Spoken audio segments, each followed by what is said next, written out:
अस्सलामुअलैकुम नाज़रीन, WST पर खुश आमदीद। उम्मीद करता हूँ कि आप सभी लोग ठीक होंगे। नाज़रीन, आज की वीडियो में मैं आपको बताऊंगा कि दिल की सेहत को बरकरार रखने के लिए कौन सी ग़िज़ाएं बहुत मुफीद है। दुनिया भर में अमवात की चंद बड़ी वजूहात में आर्जा दिल एक बड़ी वजह है।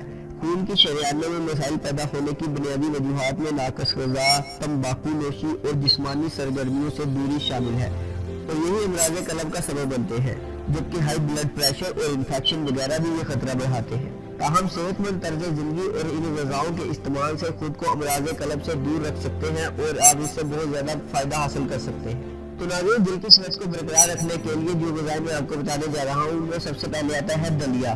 दलिया का रोज़मर्रा इस्तेमाल नुकसानदेह कोलेस्ट्रॉल की सतह में काफ़ी हद तक कमी करता है। दलिया का रोज़मर्रा इस्तेमाल नुकसानदेह कोलेस्ट्रॉल की सतह में काफ़ी हद तक कमी लाने में मदद देता है, जिससे अमराज़ क़ल्ब का खतरा कम होता है और दलिया में बहुत से ग़िज़ाई विटामिन भी पाए जाते हैं। तो दूसरे नंबर पर हमारे पास आता है सब्ज़ पत्तों वाली सब्जियाँ, जिनमें पालक और साग बहुत ही ज़्यादा अहमियत के हामिल हैं। पालक और साग को हफ्ते में 2 बार लाजमी खुराक का हिस्सा बनाएं, क्योंकि पालक और साग दिल को ज़्यादा सेहतमंद बनाते हैं और इनमें मौजूद कैरोटीन एंटीऑक्सीडेंट का काम करके जिस्म को नुकसानदेह मुरतबात से निजात दिलाते हैं।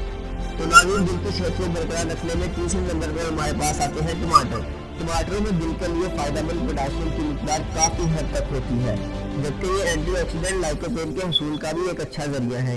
ये एंटीऑक्सीडेंट नुकसानदेह कोलेस्ट्रॉल से निजात में मदद दे सकता है, जिससे खून की शरियानें कुशादा रहती हैं और हार्ट अटैक का खतरा कम होता है। आप टमाटर बसूरत मजीद चटनी बनाकर भी इस्तेमाल कर सकते हैं। नाज़रीन, आज की वीडियो में मैंने आपको बताया कि दिल की सेहत को बरकरार रखने के लिए कौन सी ग़िज़ाएं ज़्यादा अहमियत की हामिल है। तो नाज़रीन, आखिर में चैनल को सब्सक्राइब करना मत भूलिएगा और बेल आइकन को प्रेस कर दीजिएगा, ताकि आप नई नई आने वाली अपडेट से बाखबर रहे। और नाज़रीन, वीडियो को लाइक, शेयर और कमेंट भी कर दीजिएगा।